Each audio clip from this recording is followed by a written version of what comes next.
kabajamtoota daawwattoota keenya akkam jirtu nagaa faraarri waaqayyo bakka isin jirtan maratti isiniif baay'atu kun sagantaa Hope Channeliti sagantaa addaa keessumaayyuu fiildii kibba Baha Itiyoophiyaa keessatti kan geggeeffame naannoo zoonii Doolee Laangaanoo keessa kan itti argamnu yeroo amma sagantaan kun sagantaa addaa keessumaa ijaarsa gamoo guddicha magaalaa handhuura Finfinnee keessatti ijaaramaa jiru abbaa darbii 15 Waldaan Adiveentistii Guyyaa 7ffaa ijaaruudhaaf karaa mootummaadhaa kan lafa iddoo 6 isaanii Waldaa Adiveentistii Guyyaa 7ffaaf kenname achi keessaayyuu keessumaa giddugaleessa magaalaa Finfinnee kan ta'e gamoo guddicha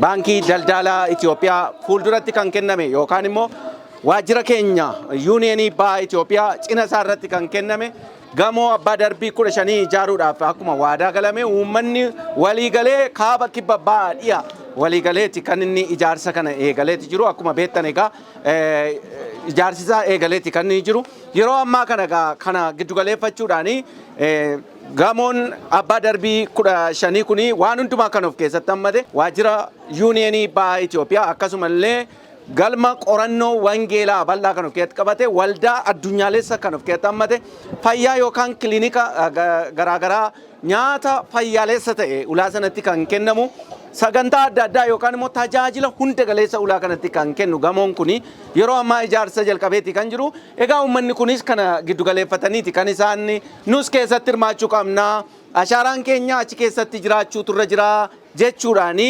leegaasii kana itti fufsiisuudhaaf yookaan dhimma kana raawwatanii Waldaa Adiveentistii Guyyaa 7ffaaf kan kenname lafti kun irraa fudhatamuu hin qabu kanaafuu ijaarree gara dhumaatti fiduu danda'uun nurra jira jedhanii daa'imni illee utuu nafin ulaa kanatti argamaniiti kan isaan jiranii egaa har'a nus Hope Channel Itiyoophiyaa kana hordofuudhaaf Laangaanoo yookaan naannoo Dooleetti argamneeti kan jiru kiiloomeetira 230 kan ta'u irratti kan nuyi argamnu egaa sagantaa kana hordofneeti tokko tokkoon kan isiniif dhiyeessinu asumaan hordofaa isiniin jenna baay'ee waan nama maalalchiisudha mee waa isaan godhan walumaan hordofna nagaaf araarri waaqayyoo isiniif baay'atu sagantaa kana irratti walumaan hordofnee gabaasa isaa dhuma irratti isiniif dhiyeessina turtii gaarii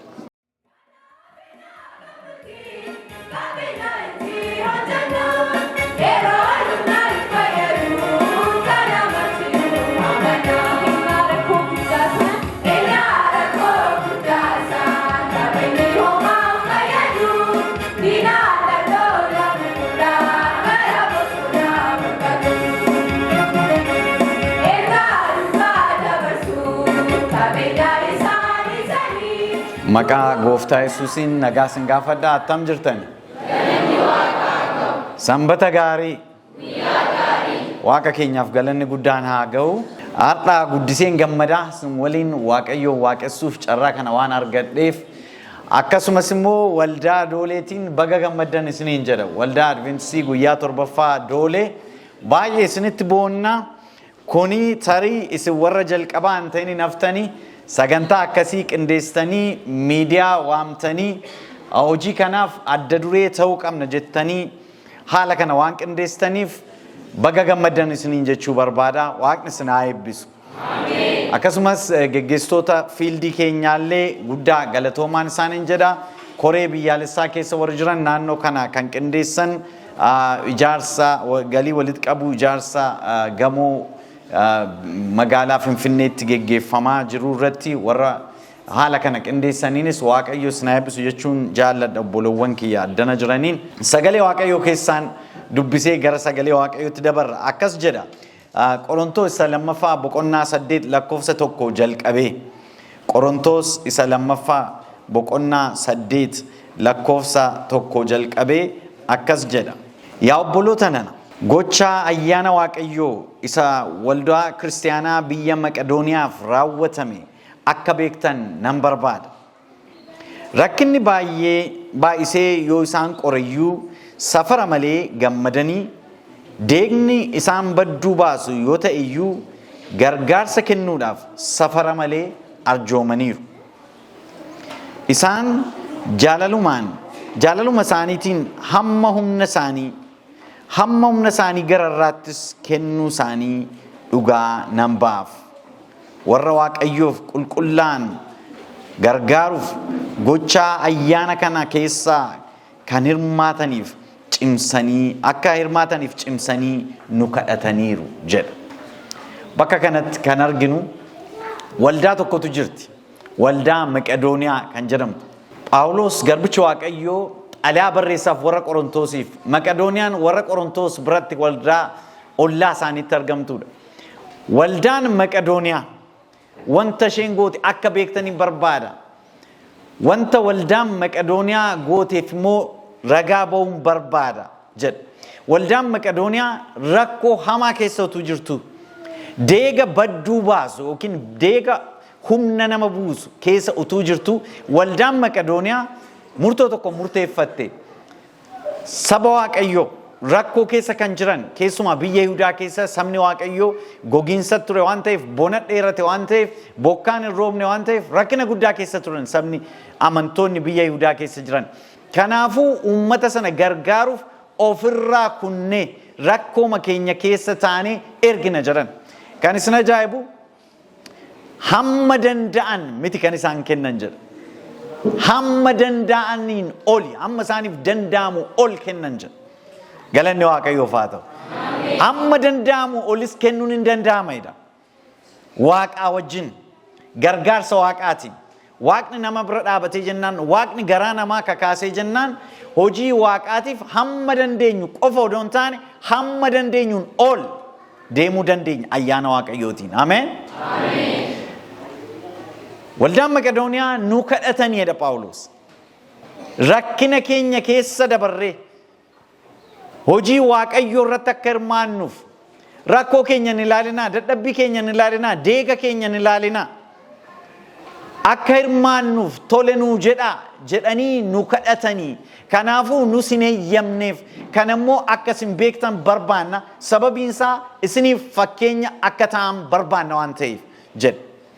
Maaliif aneertu kana dubbise? Akkuma sila Paastor Abduroon dubbatan geggeessaan fiildii keenya torban lama dura gara Arsii Nageellee gara fiildii keenyaa dhufee ture. Paastor Hangaa wajjin. Achitti yommuu haasofnu gabaasni kutaa yookiin zoonii hundumarraa dhiyaataa ture. Zoonii hunduma dhiyaate keessa kan adda duree ture Paastor Biraanuu Bariisaatu dhiyeessaa ture zoonii Dooleeti. Galanni Waaqayyoof haa ta'u. Kun immoo guddisee nu gammachiisa, guddisee nu boonsa. Waaqayyoof haa galatu. Eeyyee biyya kanatti boonni dheeratee akka ture dhageenyeerra haalli mijataan akka hin turre dhageenyeerra garuu waldaan naannoo Dooleetti argamtan martinu ofirraa kuttanii rakkoo keessan keessa dabartanii ayyaana Waaqayyootiin hamma dandeessanii ol waan laattaniif ayyaanni Waaqayyoo waan isinii baay'ateef Waaqni dachaa isin haa eebbisu. Ameen. Akka isin eebbisu immoo shakkii hin qabnu. Argitu amantiitiin kennitan baay'een keessan. Dinnicha lafa keessa jirutti wareegdanii Waaqayyo isin haa eebbisu. Minaansichi lafa biqilaa jiru irratti wareegdan Waaqayyoon abdattanii jechuudha argitanii. Harka keessan gallee gombisaa keessan seenne maasii keessaa walitti hin sassaabbanne garuu amantiitiin Waaqayyo nu gargaara, Waaqayyo nu milkeessa, ani hamma kanan hojii Waaqayyootiif gumaacha jettanii murtoo kana murteeffachuu keessaniin fakkeenya guddaa taataniitu. Galanni Waaqayyoof haa ta'u. Naamana amma gooftaan keenya Yesuus Kiristoos deebi'ee dhufutti seenaan kun dubbatamaa hafa. Hamma gamoon ijaaramaa jiru kun jiraatutti seenaan kun dubbatamaa hafa. Waaqayyo waan isin gargaareef afurri Waaqayyo waan isin dammaqseef galanni Waaqayyoof haa ta'u jechuun barbaada. Isinillee baga gammaddan. Kun seensa amma gara sagalee Waaqayyoo har'a akkan isinii heeruuf Waaqayyoo hafuura isaatiin na dammaqsittan darbaa gara wangeela Maatiyos boqonnaa 22 haa deemnu sila kan nu dubbifame boqonnaa 22 lakkoofsa 34 jalqabeen dubbisa. Akkas jedha sagalee Waaqayyoo. Yesuus warra Saaduqoota afaan qabachiisuu isaa yommuu dhaga'anii warri Faarisotaa achitti walitti dacha'an. Isaan keessaa immoo namichi seera beekaan tokko Yesuusin qoruudhaaf gaaffii gaafate. Yaa barsiisaa, seera keessaa abboommin hundumaarra caalu isa kamii jedhe. Yommus Yesus deebisee Waaqayyoo goofticha garaa kee guutuudhaan, jireenya kee guutuudhaan, yaada kee guutuudhaan jaallachuutu siif ta'a. Abboommiin inni hundumarra caalu inni duraa isa kana. Abboommiin inni lammaffaan akkuma isa duraati.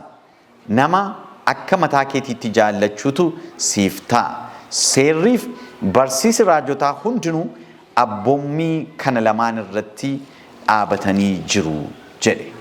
Kadhata gabaabaan godha. Gooftaa keenyaa irra deebinees galateeffanna, galanni siif haa ta'u.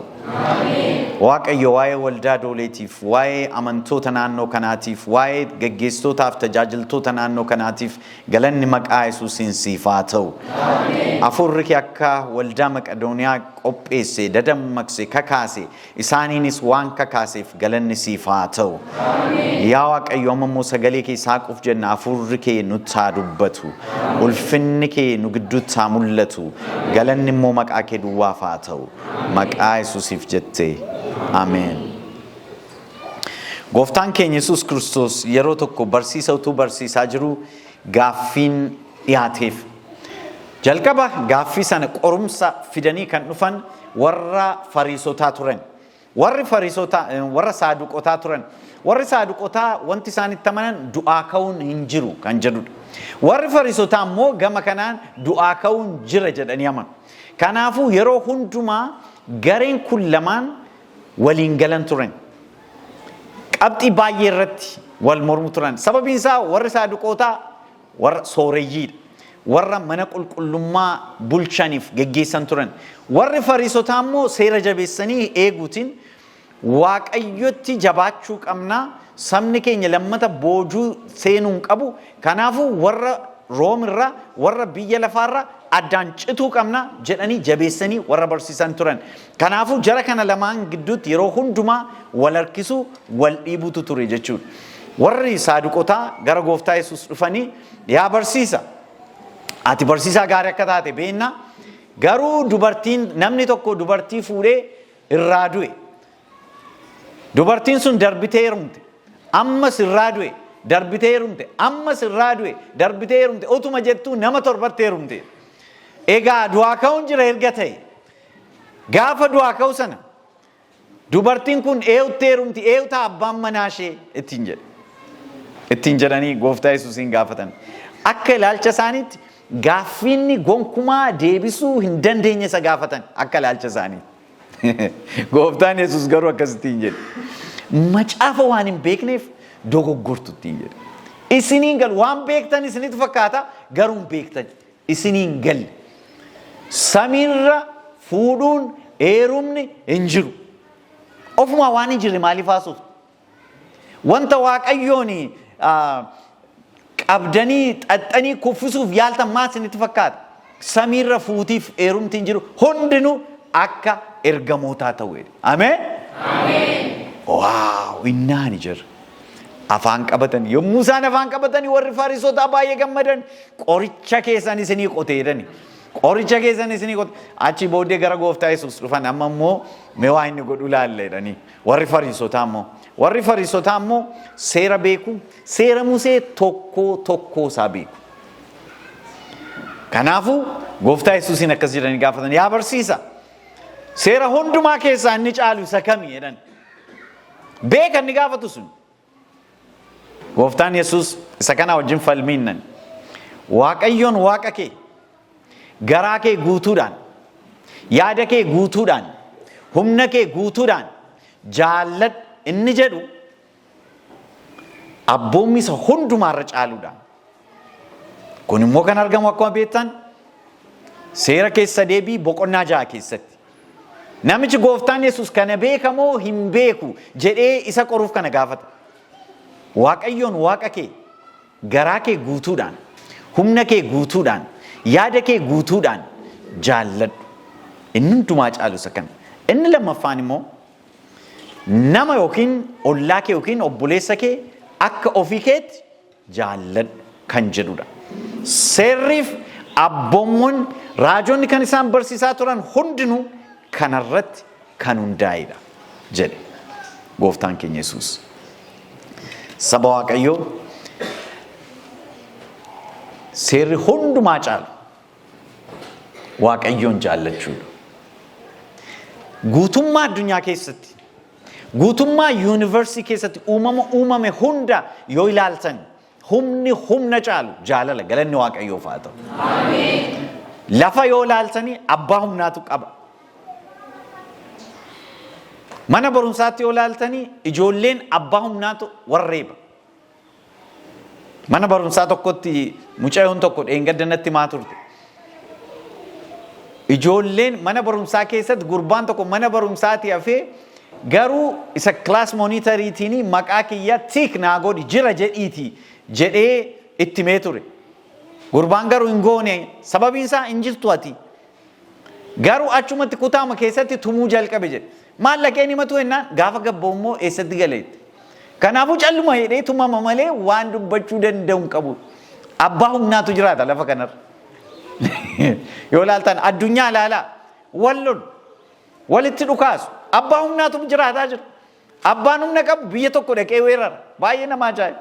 Abbaan meeshaa qabu abbaan qabeenya qabu. Biyya Ameerikaa ilaalaa. Nuti hundumaa caalaa jedhu pirezidantiin biyya Ameerikaa. Hundumtuu nuuf bitamuu qabu weedha. Sababiin isaa dubbiin isaa dubbii eewuti. Dubbii humnaati. Biyya lafaa irratti garuu argitanii. Mootummaa waaqayyoo garuu akkas miti.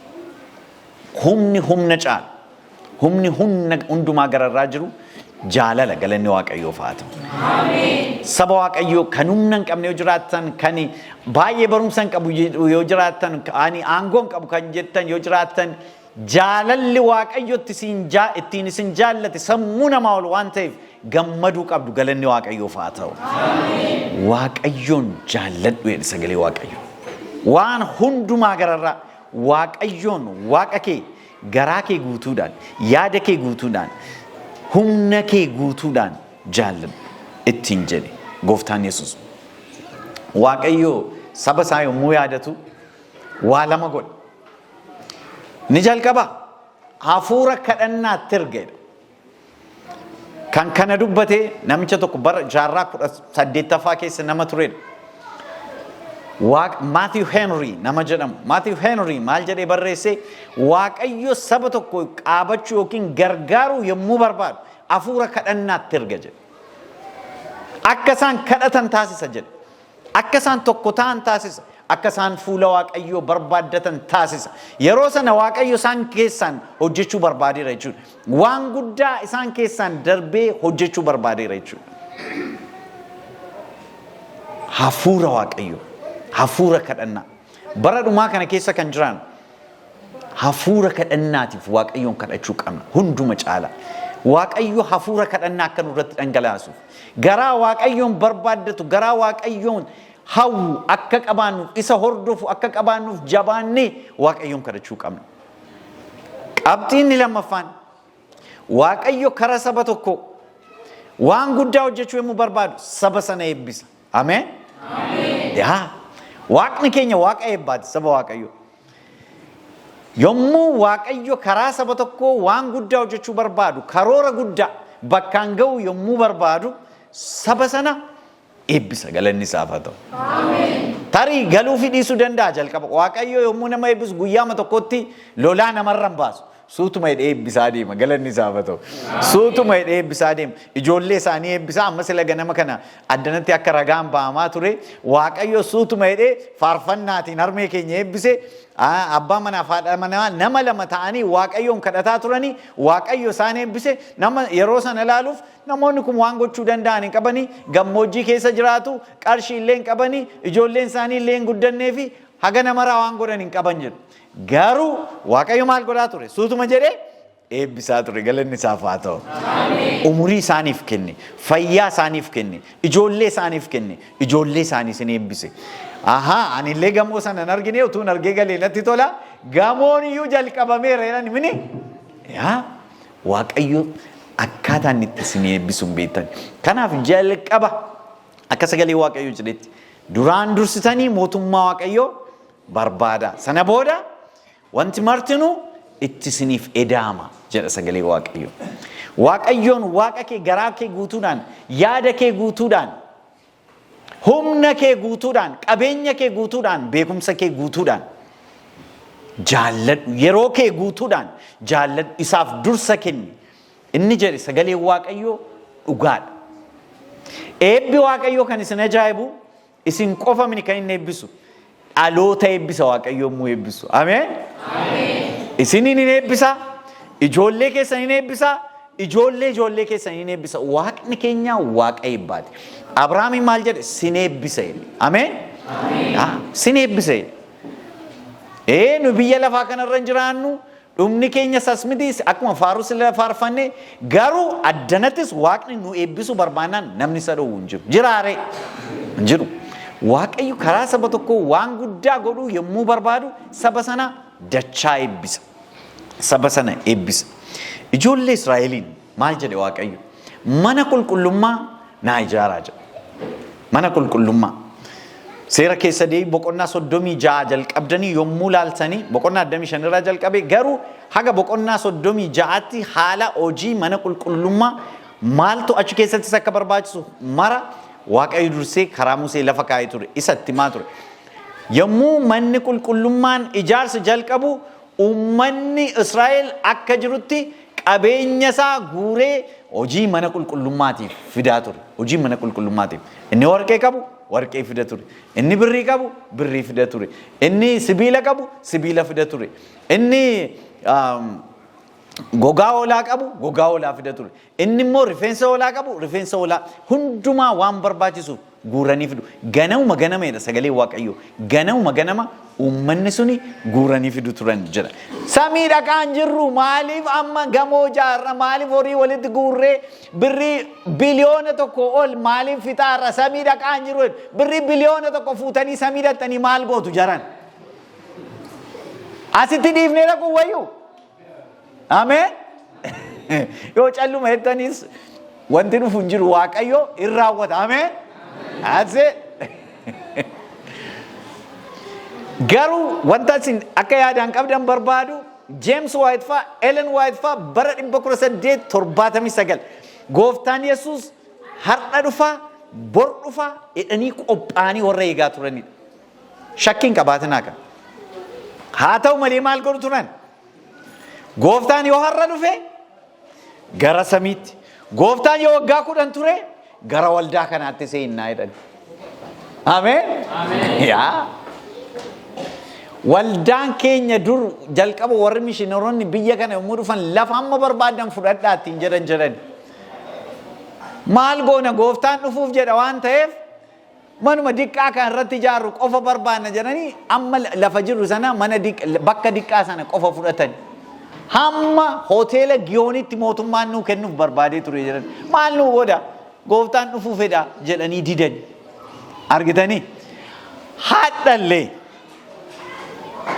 Waaqni nu eebbisuu barbaadeera. Gamoo guddaa ijaaruuf jenna galanni isaaf haa ta'u. Ijaaruuf jenna utuu hin taane ijaarree gara adeemaa jirra fageessinee. Kanaaf garuu maal nu barbaachisa? Tokkummaa nu barbaachisa. Jabaachuu nu barbaachisa. Wajjin hojjechuu nu barbaachisa Waaqayyoo. Xumuraan jira. Jaartiin tokko akkas jedhama. Mother Ann Lee dubartiin jedhaman.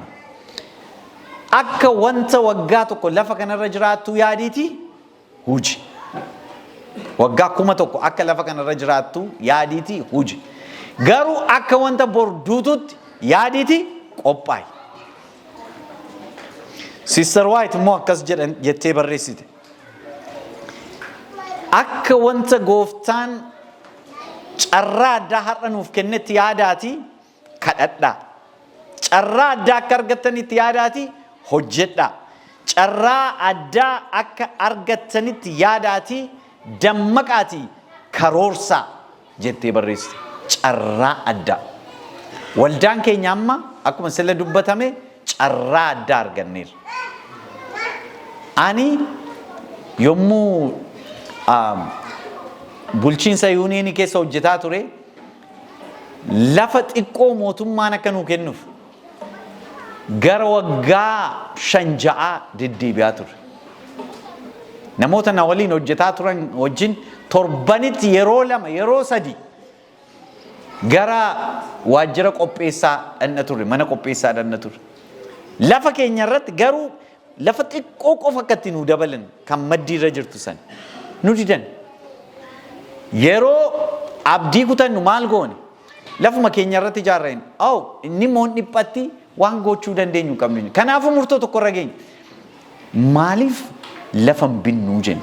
Calluma innee teenyee waggaan ammas 10 waggaan 15 ijaara darbu lafa hamma dandeenya binnee dhaloonni dhufu immoo irratti ijaaruu danda'a. Kanaafuu naannoo piyaasaati lafa gara kaaree 1,000 binne.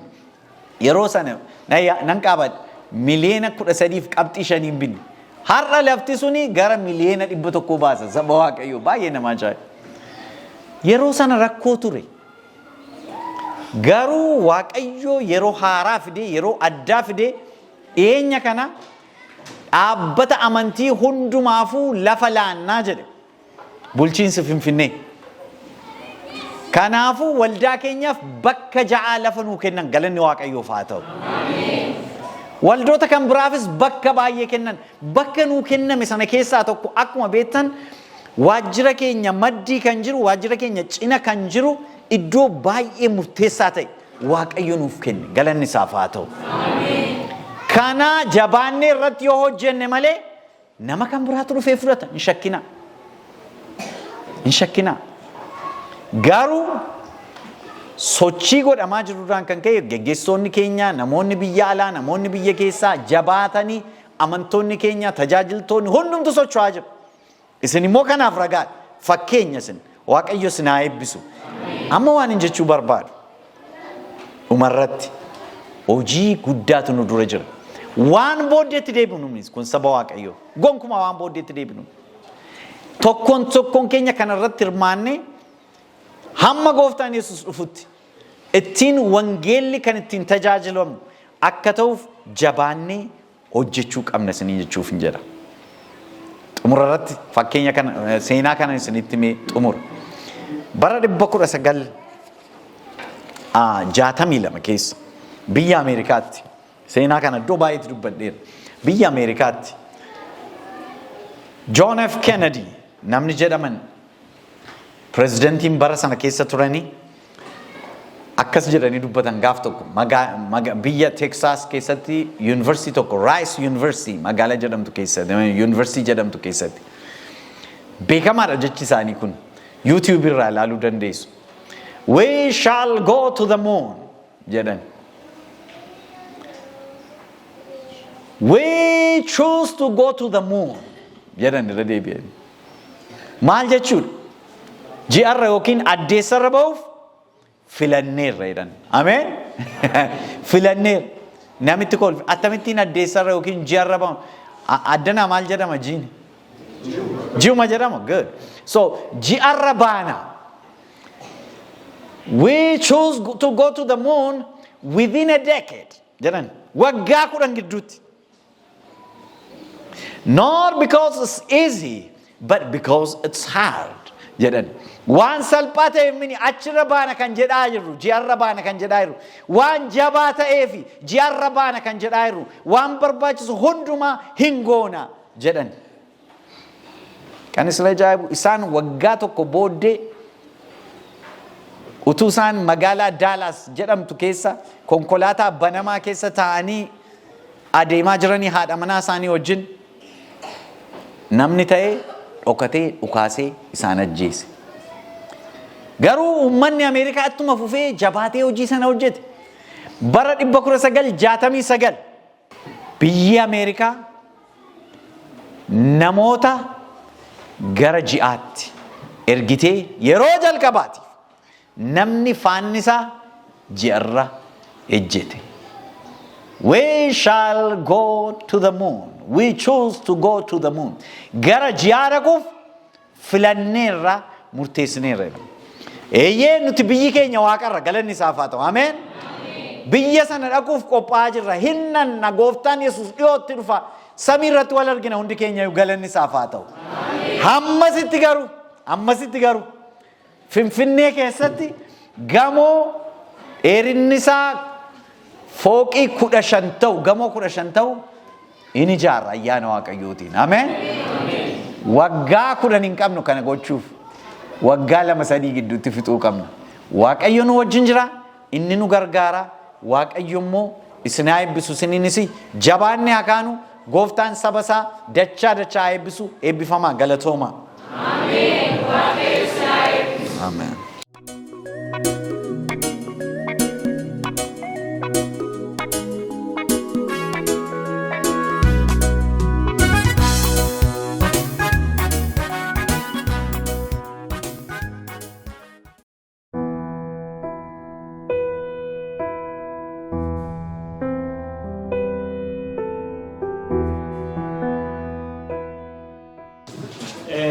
Sagantaan kuni sirni kuni wanti sababiin isaa asitti ta'aa jiruufi bonni dhufee jira. Bona dhufe kanaan namoonni asiin dura waadaa galaniiran. Warri waadaa gale sun martinuu akka baniinsa isaa ta'uuf jalqaba akka ta'uuf armaan booda warri waadaa gale sun waan waadaa gale sun hunda bakka itti waadaa galaniif sanii itti galchan jechuudha. Sirna baniinsa ijaarsa gamoo Yuniiyenii hunda galeessaasanii kana ammoo karaa addaatiin tamasgeen bultii Yuniiyenii bakka bu'anii akka fiildii kennaatittillee akka mana sagada dooleetittillee waan nu ta'uuf sagantaa kana sagateeffannee asitti godhannee jirra. Kana isaan seeraan jala nu qabsiisanii jechuudha.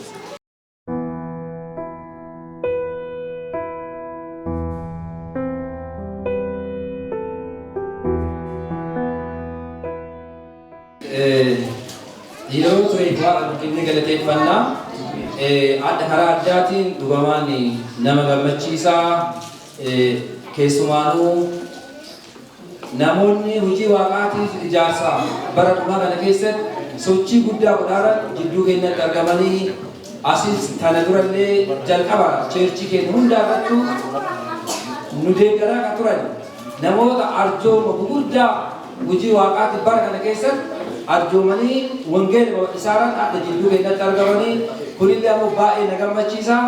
Nullee ammoo isaan walaallee isaan qofa walaallee faanuma isaanii deemarra jechuudha. Namoota gurguddaa hojii waaqaarra jiran eenyaa kan nama akka gaashaa akkana taala mijeessi galanni isaa ga'u.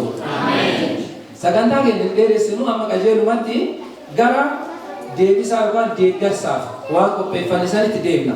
Jalqabarraa asirraa kaana yeroo keenyatti fayyadamuuf garee kanarraa kaanaa garee kanarraa kaanaa garee kanarraa kaan namoonni bifa sadii qophaa'anii jiran kan qarshii asitti deebisan kan horii ammoo horii re'ee qophaa'anii jirantu jira. Isaan ammoo diidatti akkasuma ammoo daraaraa waan kenneefi qopheeffatanii waan maasaa isaanii irraa argamsiise qabatanii kan dhiyaatanii jirantu jira jechuudha. Amma jalqaba asirraa kaanu waan qarshii warra qabatee dhufeeru daddafat gara deemnaa garee kanarraa kaanaa garee kun itti fufaa garee kun itti fufaa.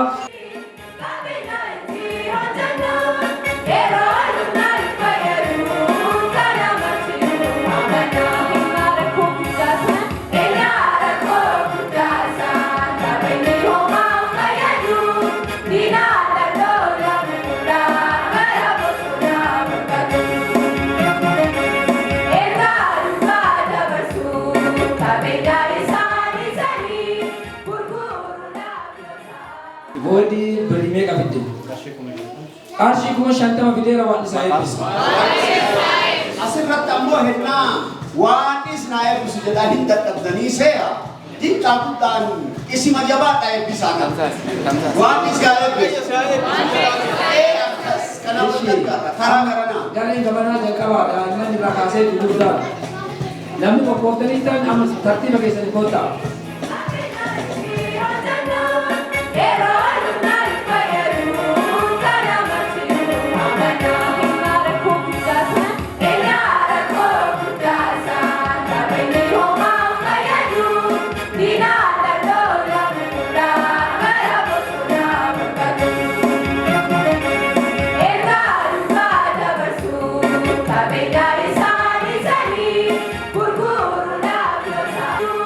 Dina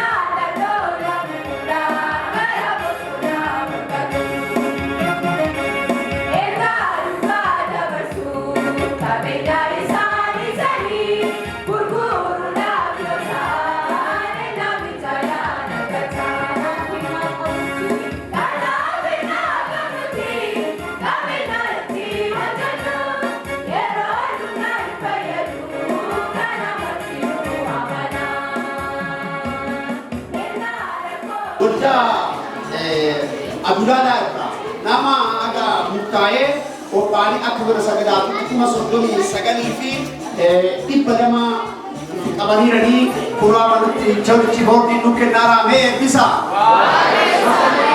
Isaanii waan isaan eebbisu waan isa eebbisu. Zirzirii ammoo nu himta. Zirzirii maqaa isaanii nu himta. Maatii ganamoo hedatu ammoo waliin qabaa.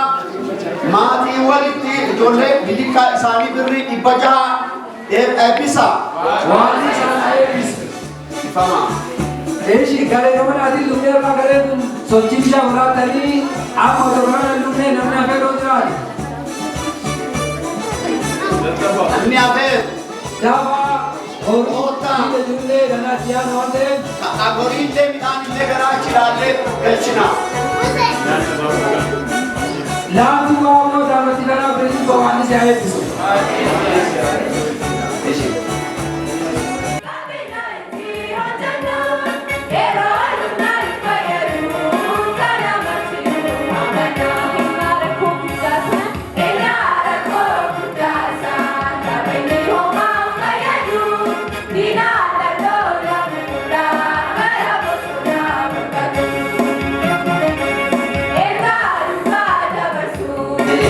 Gaafoo godaan adee birrii kuma 5. Waan isaa eebbiseera. Eeshi. Shamiraa birrii 30 waan isii eebbisu. Baqqalaa Kuntee birrii kuma 2 eebba kennaaf.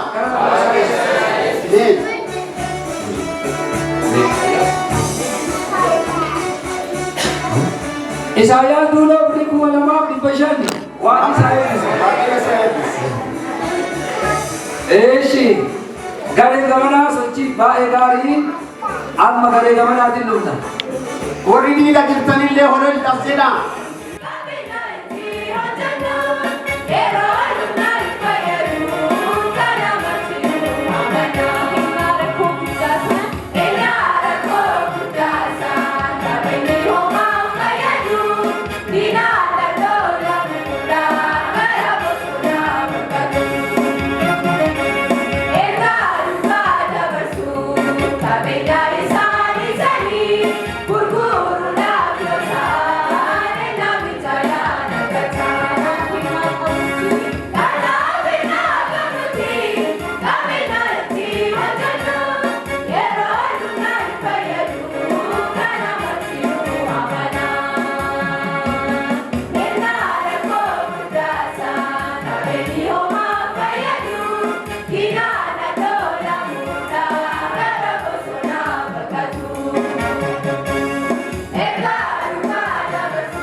Eeshi magistu oliyee karaa maatii isaanii jolii qaba qarshii 50,000.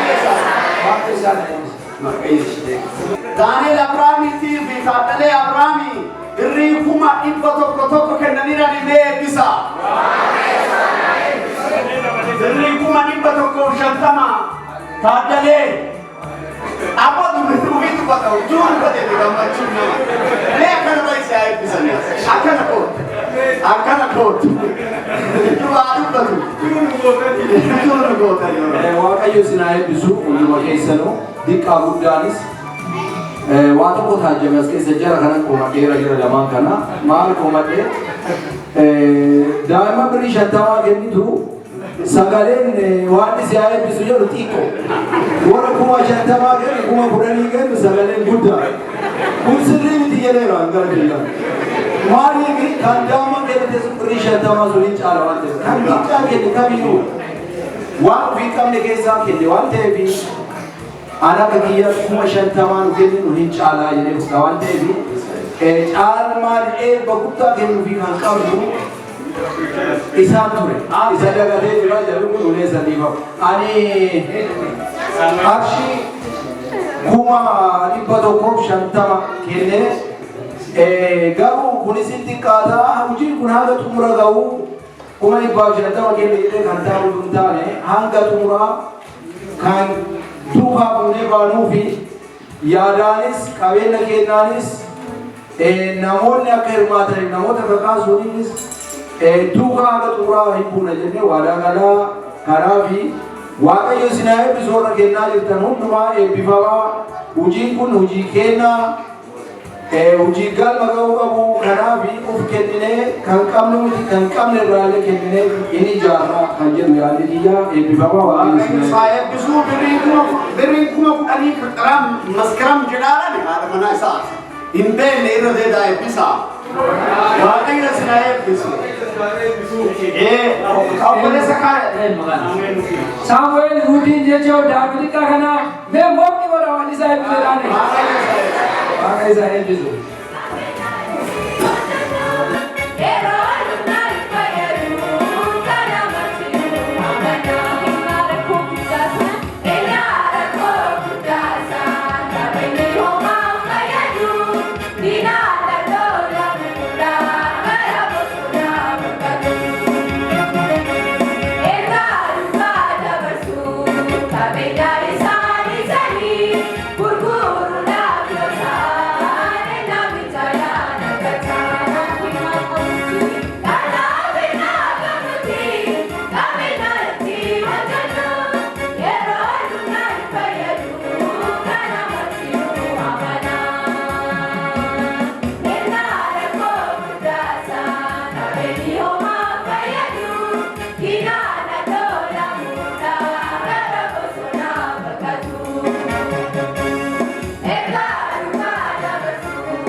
Akka guddatee kunoo hin dhiphisu jedhee akkanumatti qabatee qibla kana fidee jechuudha. Kunoo isaa eebbisnu jedhaani.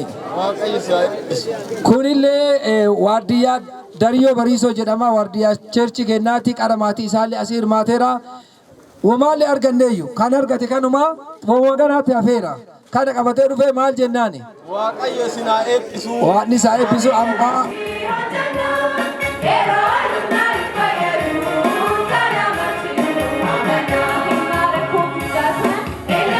Midhaan guddaa qotatee hundinuu jalaa bade.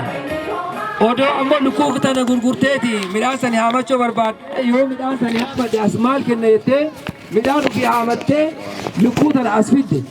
Achi booda ammoo oduma midhaan sana haamuuf itti deemtu waanni karaa adda intala haadhaa irraa birrii 10,000 ergee midhaan sanii haamate kun nuuf maalallee. Mee maqaa keessan eenyu jedhu? Tololaa Idoo jedhama. Tololaa Idoo. Mee indaaqoo qabdaniiti kan isin jirtanii indaaqoo kana maaliif ulaa kana fiddan? Ijaarsa mana waaqaatii fi kennuu qaba jedheetiin waaqa waadaa walitti qabee manni sun kan ijaaramu suni mana kiyya waan ta'eef kennuu qaba waan waadhinaa kenne keessaa jedhee karoorfadhe. Waaqayyo sinaa eebbisu. Mee maaltu isin kakaase indaaqoo yookaan immoo lukkuu lama kan isin qabdanii jirtanii gamoo guddaadhaaf Finfinnee irratti maqaa Waldaa Adiveentistii Guyyaa 7ffaatiin abbaa darbii 15 kan ijaaramaati jiru. Kana keessatti gahee koo ba'uun qaba jettaniiti lukkuu kana kan qabdanii dhuftanii mee maaltu isin kakaase akka kana gootaniif? Kana kakaasee duraan dursee maqaa waaqaa haa ulfaatu jedhaatiin kana kakaasee jaalala waaqaatitu na keessa jira waan guddaa wanaaf godheera waan ta'eef akka fayyaa naa kennee baagala kiyya hundumaayyuu natti seen eegee maatii waliin waan guddaa bakka rakkadheetti bakka dhiphadheetti hundumaa keessaa waan na baaseef yaa waan dhanaa kanaa biti kana caalaa siif kennuu qaba ijaarsa mana waaqaatiif dhaabbatu qaba ammas boodallee akka si waliin dhaabadheeti kana caalaa akka deebisuu danda'u waadhaan na gargaar ka jedhu kana hundaa ka godheef waan waadhinaaf ta'eef waan waadhinaa godhu himee geessee hin danda'u. Waaqayyo guddaa isin haa eebbisu. Mee namoota sadarkaa makeerra jiran akkasumallee qabeenyaa baay'ee kan hin qabne mee isaan akkasiitiif dhaamsa maalii qabda gamoo kana ijaarsa keetti? Dhaamsi an qabu tokko yoo jiraate waadhi ammoo an qabaadheeti yoduun ta'ini waadhi ammoo karoora qaba waan ta'eef wanta isiniif ibsu tokko yoo jiraate ani akkuma abbaan keenya daaddaan daalel dubbatutti waan tokko hin qabu ture galanni waaqa haa ga'u midhaan sana akka ta'ee facaafadhennatu beekaa fedha waaqaa ta'eeti bade garuu waan ammoo abdii karoora qaba waan ta'eef guyyaa mana ijaarsa mana waaqaatiif hirmaatu qabnaan hundi kennaa haga jedhanii nutti himani yaa waan dhana waan abaasi hennaa hin qabnetti immoo lukkuu qabu kana fiduu qaba waan jedhu kan warfadheetiin ture deebeeti seexanni yaada seexanaa tokko natti buleeti maaf rakkata xeeffatti xiqqoo siigete tana bayitii kana gurguriitii fidadhu naa waan naan jedhu natti bule ammoo hafuur qulqulluu ammoo natti dhufeeti hin gurguriini waan si baasu hin beektuyyuu ofii keetii bayi hojjedhu naan jedhe yaa obboleessa kiyya jedhee abbaa warraa manaa kiyyaan baanee walii haamna waan waaqaa waadaa galee kana kennuu hin gurguruu hin qabuyyuu waan jedhu murteeffadhe ammoo deebi'eeti walii itti baane guyyaa tokko guyyaa sanbata guddaa itti baane yoo baanuu keessa oollee wanta haga xiqqoo dhiphinnoo wayii haamne nama lama keessa oolleeti haga keessa oollee haamne tiin jenne waan ammoo karoora qabaa lakkin dadhabini ka jedhu obboleetti teennaa dheeraaf naa dawwaltee hin beenne naa dawwaltee kunooti fudhadhu dhiphatiin jetteeti naa kennitee birrii 10,000 naa kennitee baay'eeti haamsifadheeti akka galfadhu waan naa godhe kana waan naa godheef maani sababbii waan kenninu waaqa kennaaf takka qabne inni dhiisuu hin taane kennuu qabna waan qabnu sa irraa kanaafi jaalalaan onneen kennine waan ammoo karaa addaatiin deebi'ee waan nu kennu kana isiniif dhaamsa'an akka kiyyaa namoonni jiraachuu dandeettanii akka isin waan isin gargaaru ana waliin waan haa ulfaatu kanuma dhaamsiyan Waaqayyo isin haa eebbisu. Mee maqaa keessan eenyu jedhu? Shambaamdaati. Shambaamda. Adde Shambaamda. Maali kan isin qabdee jirtan kun? Lukku. Maal gootu? Lukkuu fi miti guyyaa kamsii biyya baadiyyaa dhaqeetii haadhaa dhaqeetii xeefii 50 kiiloo hodhadhee yoo ka'ee jedhu jimaata as fidadhaa yoo jedhu kamsii galgala waraansaan naqabee akka xeefii sanillee dhaqee hin feene bakka dhibamee kaleessa mana haakimii oolee anammaa kaayyoon an karoorse irra seexanni na faallessuuf taati an xeefii sanillee hin dhiisu adha dhufuu dhaba malee amma lukkuu afoo qabadhee dhaabadhaan abbaa Daani'eel madayyuu abbaayuu boo jedheeti Daani'eeliin lukkuu naafidii an lukkuma saniin afoo dhaabadhaa jedhee isa mari'achiifnaan waan isi waliin haa jiraatu ishii jedheeti birri ofiitiin lukkuu kana naa biteeti bakka an dharree kana dhaabadhu naan jedheeti an birri kanallee hin deebisaaf midhaan 50 kiiloo sanillee hin fida ka jedhuuf bakka dharraan na buleeti as dhufeeti lukkuu kana qabadhee dhufuu danda'e. Lukkuu kana ammas ijaarsa mana waaqayyootiif kan laattan yookaan immoo ijaarsa gamoo magaalaa Finfinnee handhuura magaalaa Finfinneetti ijaaramuuf laattanii akkasin kana gootaniif hafuurri qulqulluun baay'ee isin kakaaseeti jira. Egaa nus gama keenyaan waaqayyoo isin haa eebbisu jechuu jaallanna. Ayyaanni waaqayyoo isiniif haa baay'atu. Ayyaanni amiin ayyaanni waaqayyoo naaf haa baay'atu gaafa waan gamoo Addis Ababaa san qaaqani gammachuun guddaan na dhagahame waan biraa kennuun qabu bakka yoo xeefin tunillee baddee jette birri 2,000 hin kennaa ka jedhu dharraan na buleeti. Amma birri 2,000 qabadhee dhaquun irra waan naa geesse xeefi matana qabadhee dhaqaa ka jedhuun dhufeera.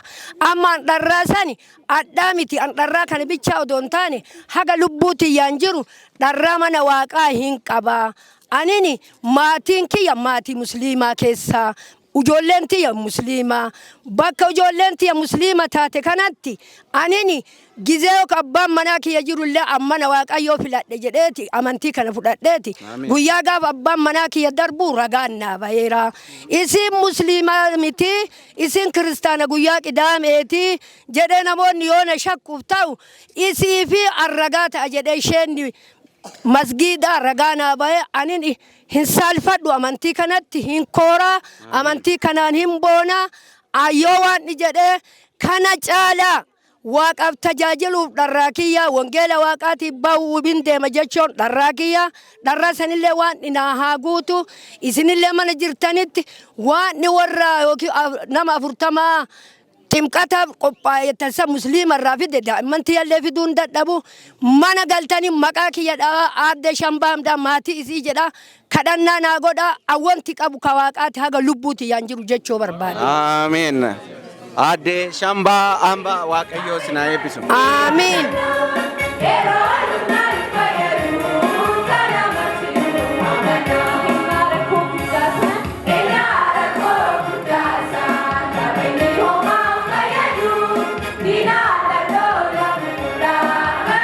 isin paasteriidha naannoo kanatti miindaan keessa illee akka cite dhaga'een ture. Amma immoo xaafii kuttaala tokko qabattaniiti kan jirtani. Maaltu isin kakaase akka kana gootani? Maqaa keessan illee dubbadhaa. Anillee Paaster Biraanuu Bariisaa jedhama. Dhimma kanarratti ani yaadeetuun turre nama yaachisu yoo uf biraa yoo qabaataniitiin jedhanii humna guddaa namaa ta'a jechuu. Kanaafi maatii kiyya waliinii haadha manaa tiyyaa waliin yaannee waan maal godhuu qabna jennee mindaan kennallee ummata afottillee kan mul'atu miti. Namaan kennaa jennaa ofii ammoo yoo guyyaa gaafa sanii harka duwwaa afoo dhabna Waaqayyo waan nuu kenne nullee kennuu qabna jennee isinillee haa goonu jennee waliin itti gammanne. Kanaaf kana irratti kana kakaaseetiin jedhee yaada ummanni kun kaka'e. Ummanni Doolee kaka'e, ummanni zoonii an bulchuu irratti kaka'etu na kakaase.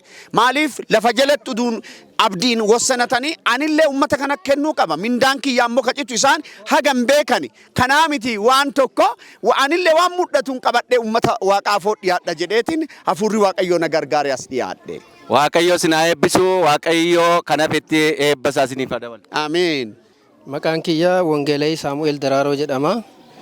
Anka qabadhee dhufeetiin jedhee xaafii kuntaala tokko kana inni kun Waaqaaf ga'a jedheetii miti.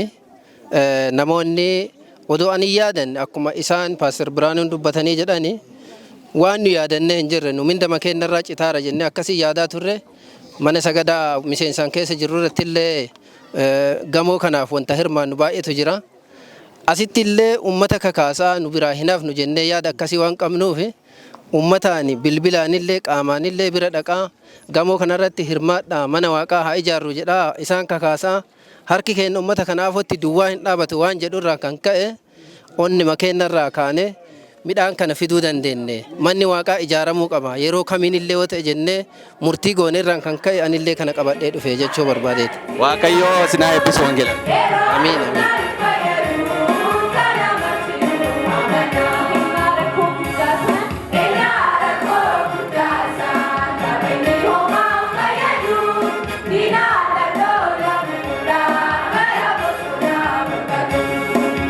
Carraa nu keessanii baay'ee galatooma jenna. Ani ammoo Birruu Abarraa Bariisoo mana sagadaa Adiveentistii guyyaa 7ffaa Doolee irraa wanti nu kakaaseetiin hadhaa midhaan kan akka fidnu godhe mana sagada keenya kan waliigalaa kan koriideriin diigesaniif erga dhageenye irraa kaafnee akkuma sagalee Waaqaa jedhutti hennaa manni kee diigamutti isin mana gaarii keessa hennaa teettanii miti jedhu dubbata sagaleen. Kanaaf armaan duraas manni Waaqaa hennaa diigamu ollaanis itti birmateetiin warroon taasisuun akka keessanii kan mana sagadaa diigamee fi ijaarsa godhanillee akkuma hirmaataa turan saniin sagaleen Waaqaa waan qabdan fidaa jedha. Warqiinis kiyya, birriinis kiyya, qabeen hundinuu kee jedha. Nu yeroo facaafnu midhaan tanaa kiiloo tokko yookaan kiiloo 2 waan taane facaafna.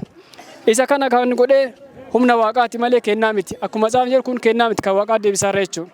Kanaaf naannoo keenya kanatti sababa caamaatiif midhaan baay'ee badeera.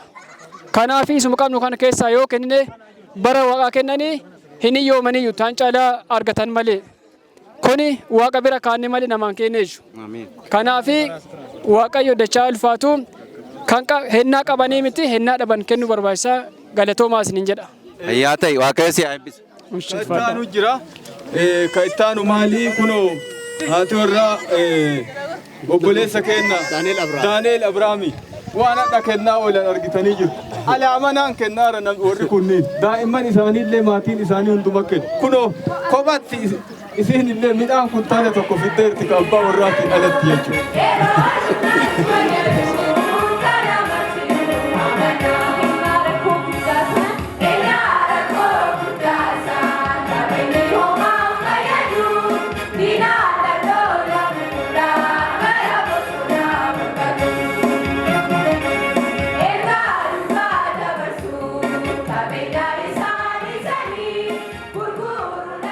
Maqaan kiyya Dammituu Dastaa jedhama. Waaqa galanni haa ga'u. Anillee wanti as dhaabadhee fi manni Waaqaa jigeetiin yookaan mana keenya ho'aa keessa ciisuun taa'uun akka sagaleetitti illee waan inni hima waan ta'eef Waaqaaf kun salpha maaliif Waaqa harkaaf luka nu uumee jedhee namni tokko yookaan hiyyeessaa dureessaa jedhama. Dureessi lufe maali harkaaf luka kenna waan inni nu kennee akka itti yaadnee hojjannu sammuu kenna waan inni nuu kennee jedhee durummaan kana caale hin jiru jechuudha. Kanaafi waaqaaf wanti kennamuu qabu duubatti deebi'uu hin qabnu. Duranaafillee ufafoofillee waan inni nu haa gargaaru hojjaa waaqaatiif hidhannee kanaafi waaqayyo haa ulfaatu jedhan. Waaqayyo sinaa eebbisu.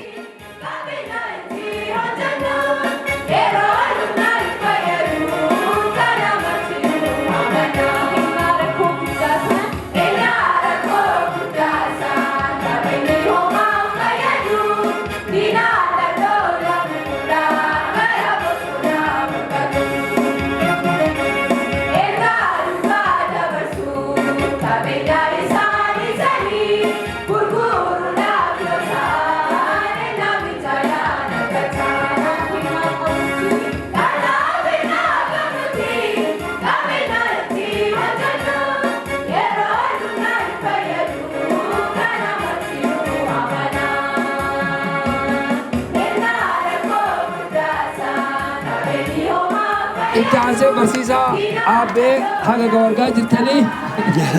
Akkanas baas. Horii. Akkanas baas.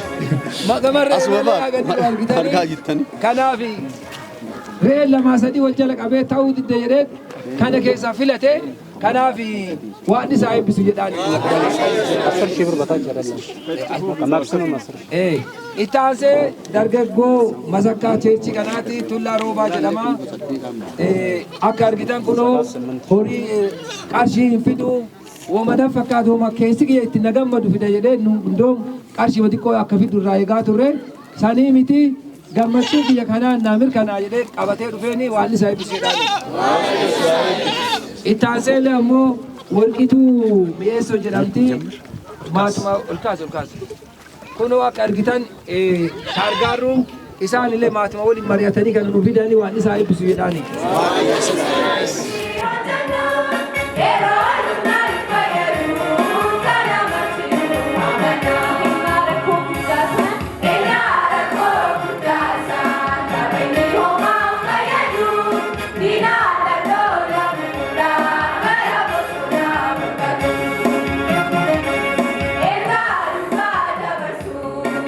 Barsiisaa Abbee Guyyeeti. Reettii harkistaniiti kan isin jirtanii amma kanan argaa jiru.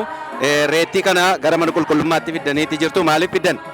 Ijaarsa gamoo Yuniiyenii Baha Itiyoophiyaati fi waan qabu keessaa gumaachuu barbaadeeti. Mee akkasin kana gootanii fi maaltu isin kakaase?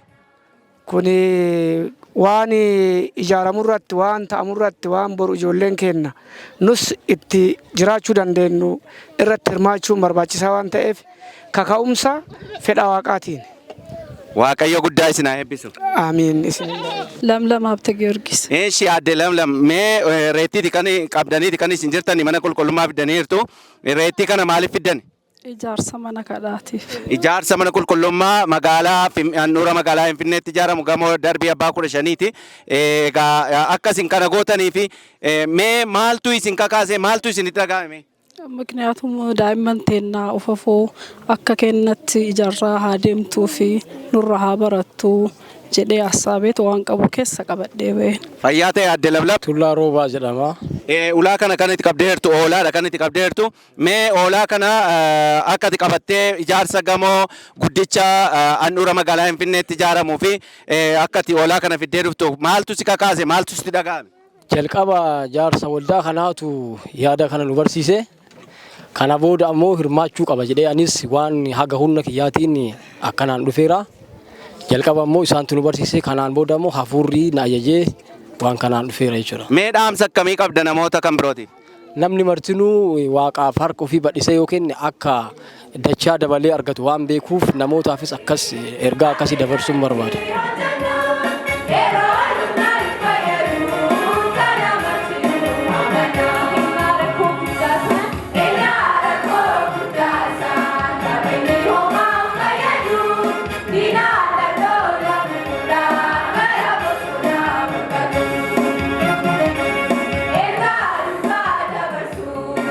Warqituu eessoo jedhama. Mee aadde Warqituu oolaa baay'ee bareedduu taate kan isin qabdaniirtanii ijaarsa gamoo guddicha magaalaa Finfinneetti ijaaramu darbii abbaa 15 ijaaramuu fi hirmaanis keessa hirmaachuun qaba jettaniiti ulaa kana fiddanii kan jirtanii. Mee akkasiin kana gootanii maaltu isin kakaase maaltu isin dhaga'ame? Murtii akkamii murteeffattanii yeroo keessumaa yeroo yaadni kun isinitti dhufe keessi keessan maaltu isinitti dhaga'ame waliigalatti? Bakka waan qabu kenna jedhee murteeffadhee hoolaa kana qabee dhufeeni. Waaqayyo si haa eebbisu. Amiin. Abrahaam Tufaa jedhama. Ulaa kanatti sangaa qabdaniiti kan isin jirtanii korma qabdaniiti ulaa kana kan isin jirtanii. Mee korma kana ulaa kanatti maaliif fiddanii? Wanti fidee fi utubaa gamoo kennaa akka dhaabatu utubaa kormaan dhaabanii gamoon kun kennaa kanaafi gamoo kennaa ijaaruuf utubaa fideera. Utubaan mana kanaallee anaaf isii waaqaa gaditti fooniini achiin gamoon guddichi haga fooniin jirrus nabsee teennaallee xamannee dhaqaa achitti jennu nu jalaa diigamee ijaarama jennaa isa ijaaruuf kennine korma. Waan jabaa kennanii utubaa kenna gamoo kennaa haa dhaabuuf. Waaqayyo isin haa eebbisu obbo Abrahaami. Mee akka isin kana gootanii maaltu isin kakaasee korma kana qabdanii ijaarsa gamoo guddicha magaalaa Finfinneetti ijaaramuu fi hirmaannaa akka gootanii maaltu isin kakaase? Wanti na kakaase ani waggaa dheeraa amaneera. Yoo sanii biyyi kun naannoon kun islaamummaan illee hin jiru seexana bicha wanti kadhatan. Kanaafi hora laangannootitti dhiinni jiguu yoo san ka seexanaa kennan waan tureef anachi keessaa namni amane na tokko waan ta'eef waggaa 19 fi bara 1954 ka'an amane. Achirraa ka'ee seexana san isaan waan isaan hujaaran dhiiga hora kana jigu kan manabsee nadheetti qulqullaa'aa deebitu dhiiga saniin anatti akkasitti harki na dhagama. Wanni suni amantaan an itti amane sun waan an itti amane sun takka Itoophiyaa keessatti eessaa utubaan sun eessaa kaanee nu martuu qirincaafi taane bakki suni gamoon suni ammallee hin dhabe kabiraatuu kennuuf haa ijaaramuu barbaada. Kadhaan kiyyallee akka ijaaramu wanti kun guutee akka xumuramu kabiraallee qabaadhu kennuuf nabseetii yaaggad gamoo sanuuf kennu waan ta'u gammachuu itti qabuuf haa ijaaramee dafee nuu ga'uu barbaade. Waaqayyo isin haa eebbisu obbo Abrahaam. Mee gaaffii kan biraan isin gaafadha. Ijoollee baay'eedha kan isin qabdanii keessaayyuu Taaddalee Abrahaamii fi Daani'eel Abrahaam mana qulqullummaan kun illee Dooleetti akka ijaaramuuf isaan gahee guddaa kan taphate. Naannoo kanatti isin immoo qofaa keessanii waggoota hedduu amanaa kan turtanii haadha warraa keessanii wajjin yeroo kana argitan maaltu isinitti dhaga'ame? Guddisee gammachuun na dhagama. Wanti dubbanne hin darbine tokko jiraate. Daani'eel Abrahaam Taaddalee Abrahaam ajjiranii kana godhaniiru ammallee tajaajilaa jiranii kabraa jira maadhaan isaanii Isaayyaas Abrahaam kan jedhamu Arooppiin jira mukkiin kanaa fi bisaan as keessa jiru haa galuu jedhee meeshaa faaruu biyya jiru sanii harki isaallee asuma. Amma isin gaafanne malee harki isaanii akkuma jara kanaatti wanti hore maatiin asuma kana gargaarsa kana qaban.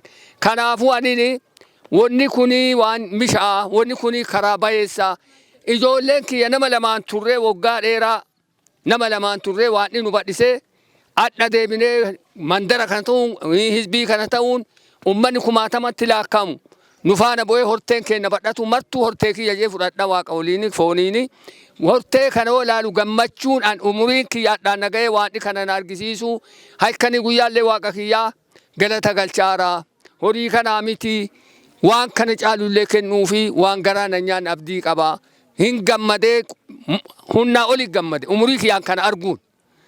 Maali arguun namoonni haganaa amanee dhufee paasteroonni haganaa asin na argamuun namni hiriyyaa kiyyaa yoo jiraate obbolataa qofa yoo ta'e achiin gamaa namoonni biraa hin jiran waan wanti na kaa'eef waan kana na argisiisee mana keenyallee akka haarawaamu gamoo masgiida keenya guddaa akka haarawaamu na argisiisuuf maatiin kun ammoo deebee adda kennaa kana maatiin narraa dhufee hore maatiin ufii horre maatii waan nu horsiise maatiin jechuun daa'imman irraa ka'ee hortee kiyyaaf ka'isiis waan abbaan ifaati mana kanaa nu taaneef guddisee gammachuun dhagamaa galanni waaqa haa ga'u bakkuma geettan galata naa galchaa ammallee ajjeesinii tursi jedhaa naa kadhadhaa isin. Waaqayyo isin haa eebbisu turaa ammallee umurii dheeradhaa inni isiniin jedhaa.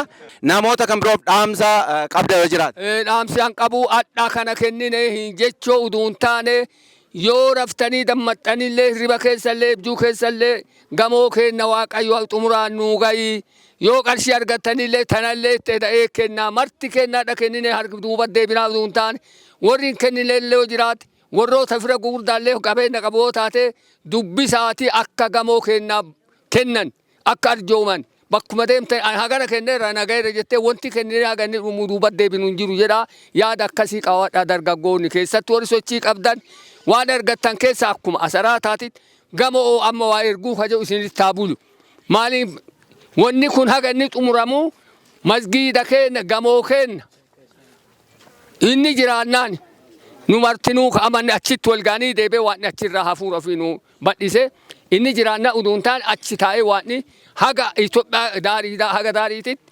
masgiida kanaatti keessa taa'ee nu badhaasee adda kun warra badhaadheesse harka seexanaati bahee gammachuuni horee kiristootiin qabatee ijoollee kiristoosiin godheera ammallee hinnaa hundaa eessa ga'ee gurri keessan haa caqasu kajaqaseen booda arjummaan ammallee hagana bichaatti hin dhaabatu yaadni keenya achuma haa laalu. Fayyaata waaqayyo sinaa eebbisu obbo Abrahaam. Ameen. Yeroo ka'umsa keessan qophaa keessan akka faarfachaa turtanii dhaga'an ture silallee tajaajila irratti faarfachaati kan isin dur yeroo bara dargii faarfachaa turtanidha. Mee maaltu isinitti dhaga'ama har'a ijaajjitanii yeroo yaaddan? Wanti nutti dhagamu manni sun diigamuun jireenya yookaan foon keenyaanillee jireenya nafsee keenyaatiif illee kaqabeeru sun diigamuun baay'ee nu dhagame. Kanaaf diigamuu isaatiin waan nu dhagamee fi wanna ofii qabnuun wanna ofii jaalannuun manni sun akka ijaaramuu fi yaanneeti jaalalaan dhiyeessuu dandeenya kun kan. Waaqayyo sinaa eebbisu guddaa eebbifama.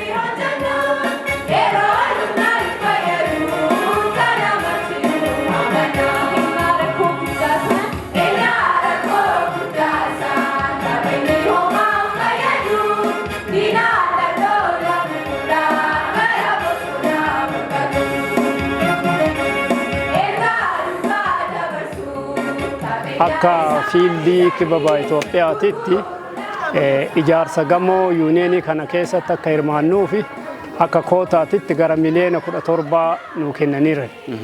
Miliyoona 17 kana keessa miliyoonni gara 2 ta'u guurameera tana dura. Amma garri guddaan kan nu hafe 15 san bona kana keessatti walitti qabnee galii goona ka jedhu karooratu jira. Amma bonni sun dhufee waan jedhee fi Yuniiyenii irraallee dhufaniiti torbee lamaan duratti leenjii nuu kennaa turan. Leenjii san irratti hundoofneetiin warroonni zoonii hundarraa dhufan gabaasa isaanii kasochii kanaa godhaa turanii. Gabaasa godhama dhiyaataa ture saniin Doolee sadarkaa tokkoffaatitti laallame. Sababa kanaaf jenneetiin hojiin kun hojii fakkeenyummaa gaarii qabu waan ta'eef zoonota biraatiif fakkeen akka nuu ta'uu fi sagantaan kun asitti godhamee warri oopichaanaalillee dhufanii warri leenjii nuu kennaa turellee Paaster Tamasgeenii fi Angaan fa'allee nutti deebi'anii akka dhufan gaafii dhiyeessineefi turre isaan illee tole jedhanii warra oopichaanaalillee gaafannee warra Yuniiyeeniitti illee himnee isaan illee haa dhufamanii jedhanii walii galle. Haala saniin sagantaan kun asitti qabamee akkuma kun argitan kun nu qara zoonota keenya ka hafaniif fakkeen akka nu ta'aniif jedhaa turre amma fakkeenyummaan isaanii kun garuma biyyoolessaatti ol guddate sadarkama Yuniiyeeniittu fiildota biraatiif illee fakkeenya gaarii waan ta'u argine kanaaf waaqa galanni haa ga'u maqaa waaqaa ulfaatu. Ameen. Waaqayyo isinaa eebbisni illee egaa amantoonni naannoo Doolee jiran waldaa Adiveentistii guyyaa 7ffaa Doolee jirani daa'imni waggaa 7-8 illee tuunafini kan isaanii qarshii 400 500 200 kennaa kan isaan turani akkuma isin argaa jirtan kunoo addanallee lukkuu qabaniiti kan fidanii jiranii isaan kan sangaallee fidan immoo jiru korma finnee utubaan kormaan dhaabata waan ta'eef jedhanii yaada sana akka utubaa manichaa dhaabatuuf yaada kan kennan turaniiru akkasumallee immoo ija minaan lafa isaaniillee kan fidan jiru kaan immoo birrii 100 150 akkasumallee 50 100 kan kennan illee baay'eedha yeroo kana ilaaltan isinitti maaltu dhaga'ame miliyoona 17 isinitti murtaa'e hin baafna jettanii yaaddu akka amma ka'umsa Doolee irratti kaka'umsa jiruun yeroo ilaaltanii sana caalamaa hin deemne jettanii yaaddanii. Ani baay'ee gammachuu guddatu natti dhaga'ame. Doolee irratti waan kana arguun kiyya zoononni kuwwan illee amma sadarkaa Doolee itti jiru kana wali bira qabnee yoo laallu warri kun waan midhaan qaban jiidha qaban waa hundaan qaban Doolee ammoo midhaan illee irra badee gammoojjii kana keessatti bona kana keessatti amma kana ga'u walitti qabanii jechuun salphaadhumatti amma nuu kenname olitti guuruu dandeenya ka jedhu abdiin akkana keessatti horatamu ta'eera. Ameen maqaa Waaqayyoo galateeffamu. Meegaa akka waliigalaatti dhaamsa maalii qabdu? Fiildii keessaniif isa ta'u akkasumallee Yuniiyenii Baha Itiyoophiyaa jala jiranis isa ta'u akkasuma Yuniiyenii dhiya Itiyoophiyaa isa ta'u biyya alaa biyya keessa kan jiraniif dhaamsa isin qabdan ijaarsa kana ilaalse. Dhaamsi ani ijaarsa kana irratti qabu an akka waliigalaatitti Yuniiyeeniin Baha Itiyoophiyaa murtee kana murteeffatee tankaarfii kana fudhachuun waldaan Adiveentistii addunyaa biratti akka beekamtii argattu dhageettii argattu kabaja akka argattu tanaan duratti waan godhamuu turettu amma godhameera. Kanaaf amma namni hundinuu amma Doolee irraa wanti baranne maali? Warri hojjettoonni keenya ka'achitti mindaa isaanii akka hojjetaatti irraa cite asitti warra jiru kana waliin ta'anii qamadii kuntaana xaafii kuntaana wali qabanii kennaa jiran. Kanaaf akkuma isaan itti hirmaatan kanatti hundi kennaa fiildonni hundinuu zooniin hundinuu yoo irratti hirmaate gamoon yuuneechaa ka jalqabame kun yeroo gabaabaa keessatti xumura argata ka jedhu abdii qaba. Kanaaf yoo waaqaa kennine waan inni dabalee akka nuu kennu warra Doolee irraa argineerra. Warroonni amma lukkuu qabanii gurguranii midhaaniin haamsifatuuf karoora baafatanii isaan lukkuu san mana waaqaatiif fidanii ijaarsa kanaaf fidanii jennaan waan birrii 10,000 karaa biraan fidee isaanii kenne. Kanaaf waan nuu kenna yoo waaqaa kennine waan nuu kenna. Waan qabdaniin yoo tasgabbooftanii jiraattani hundinuu keessan ta'a. Wanti isinii gahu hunduu isinii kennama jedheera. Kanaaf abdii qabna waan gayaa nu godhee jiraachisuu danda'a. Kanaafuu waan qabnu san uf duubatti harkifanne haa kenninu yoo kennine nuuf kennama.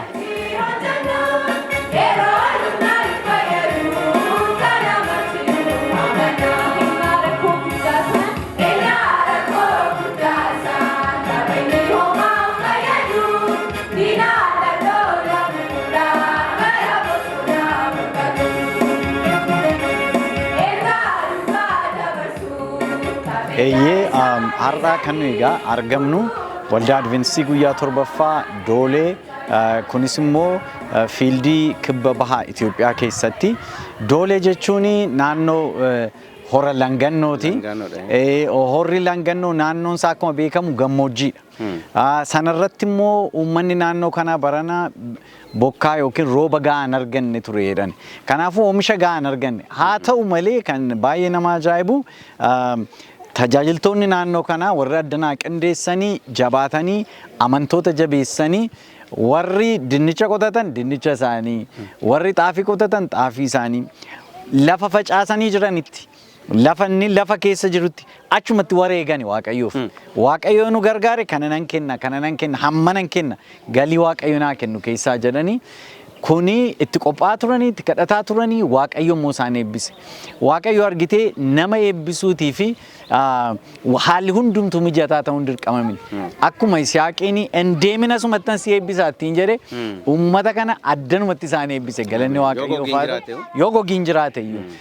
Kanaafuu akkuma argine egaa kan nama ajaa'ibu daa'imman irraa jalqabanii birrii kan 30 kenne jira, kan 50 kenne jira, kan 100 kenne jira, kan 150 kenne jira, kan 200 kenne jira, kan 500 kenne jira, kan 100 sanaa ol, kan 150 kenne jira, kan 100 kenne jira, Kan korma kenne jira. kan korma kenne jira, kan xaafii kenne jira, kan lukkuu kenne jira. Re'ee kan kenne jira, hoolaa kan kenne jira. Ajaa'iba baay'ee. Baay'ee ajaa'iba. Baay'ee waan nama laalchiseedha. Baay'ee na ajaa'ibsiise. Kun kan agarsiisu namni kaka'eennaan hafuurri Waaqaa isa kakaasee jennaan waan kennanii rakkoo ta'uu hin danda'u. Hojiin nu dura jiru carraa Waaqayyoo waldaa keenya Adiveentistii guyyaa torbaffaatiif Finfinnee keessatti gamoo sana ijaaruutiif bakka inni nuu kenne bakka addaati. Bakka ijooti magaalaa Finfinnee keessatti. Abbaan qabeenyaa biliyoona meeqa kaffalee bakka inni argachuu hin dandeenyedha. Bakka Waaqayyo nuuf kenne kana ittiin hojjennu taanee jennaan immoo nurraa fudhatamuu danda'a. Kanaafi waan booddeetti itti deebinu mini. Waan har'a bor hin jennu mini hundi keenya akkuma amantoota zoonii Doolee Langannoo godhani guutummaa biyya Itoophiyaa keessatti akkasumas biyya alaa kan jiran amantoonni keenya deeggartoonni waldaa keenya firoonni waldaa keenya hundinuu tumsinee hojii waaqayyoo kana bakkaan ga'uu qabna jechuun yaada barbaada. Dhugaadha paaster guddaa nama dinqa yeroo harmooliin indaaqqoo harka lamatti baadhatee dhufanii yoo argitaniittu ta'e warri tokko kormaa qabatanii dhufan indaaqqoo kaan immoo reettii qabatanii kan jiran kaan immoo ijoollee 7 qabu torbanuutti qarshii kennanii ofisaan immoo 50,100 qabateeti kan dhufanii nama naasisa wantichi amma utuu hundumtuu akka kanatti hirmaate miseensi waldaa Adiveentistii yoo xiqqate 245 ol amma intini kana jala kan jiru namumdumtuu akka kanatu godhe maaltu taa'ettanii yaadume? Ayyaana waaqayyootiin namni tokkummaa'ee waan danda'u utuun sassatin waaqayyoof yoo kenne waaqayyo nu eebbisee waan fedhe yoo jechuu dandeenya waaqa wajjin ulfina waaqayyootiif babal'ina hojii wangeelaatiif tumsinee waan fedhe yoo jechuu dandeenya jechuudha. Akkuma Qorontoos 2 keessatti Phaawulos boqonnaa 8 irratti maal jedha waldaa Maqedooniyaa utuun qabaatiin hir'ina isaanii irraa kennan jedha. Ajaa'iba baay'ee. Hir'ina isaanii irraa kennan isa iyyuu hin kenninaa hin hirmaannaa jedhanii nu kadhatan jedha Phaawulos. Yerootti kadhatamnu mini kun hojii waaqayyoo hojjechuutiif yeroo nuti kadhannee irratti hirmaannuudha. Wanti nuyi argine kun dinqiidha.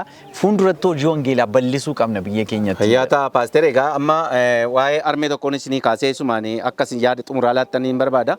Harmeen tokko xaafii qabu turani xaafii xinnoodha kan isaan facaasanii akka yeroon interview godhu yaada naa kennanii turani.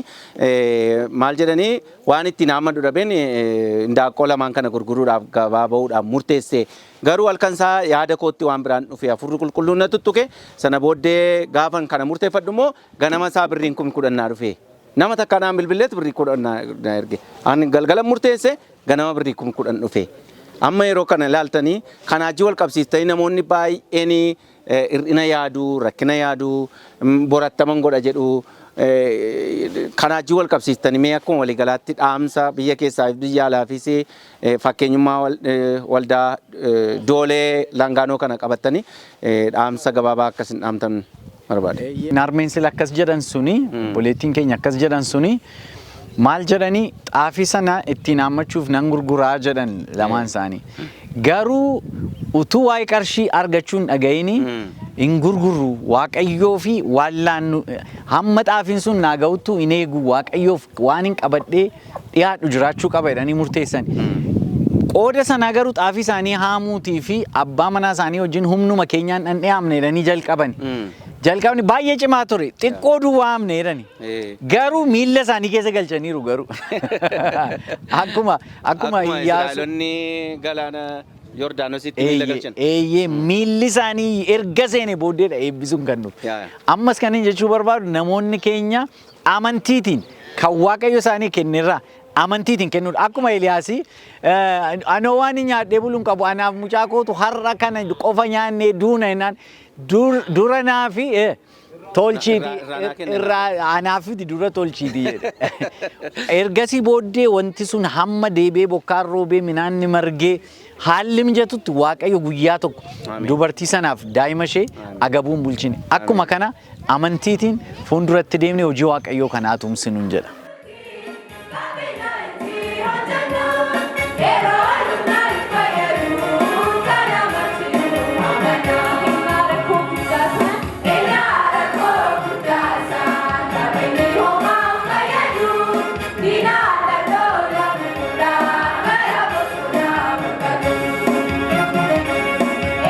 Duraan durseeti gamoon achitti ijaaramu suni eenyummaa Adiveentistii ka ibsuu fi hojii guddaa biyya Itoophiyaa keessatti ka ibsu akka ta'u amana.